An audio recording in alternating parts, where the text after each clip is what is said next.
तुम्ही पण याच पद्धतीने बटाट्याचा कीस बनवता का? तो म्हणजे कसा चला सांगते. बटाटे तासभर पाण्यात भिजायला ठेवली.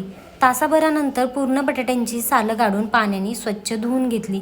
खिसणीच्या मदतीने पाण्यात खिस किसून घेतला. शक्यतो हा कीस जाडसरच किसायचा. किसलेला कीस 3-4 वेळेस पाण्याने स्वच्छ धुवून चाळणीत पाणी नितरायला ठेवायचं. एका भांड्यात तुरटी घालून बटाट्याचा कीस घालायचा आणि 15 मिनटं असंच ठेवायचं. 15 मिनटानंतर यातला तुरटीचा खडा काढायचा आणि चाळणीत हा कीस घालून पाणी नितरायला ठेवायचं. परत पाणी गरम झालं की त्यात चवीनुसार मीठ आणि किसलेला बटाट्याचा कीस घालून घ्यायचा आणि या पद्धतीने शिजून घ्यायचं. मग पूर्ण शिजलेला कीस झाऱ्याच्या मदतीने चाळणीत घालायचा आणि पाणी नितरायला ठेवायचं.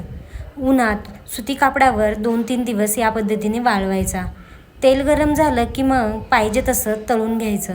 मग काय तयार झाला हा आपला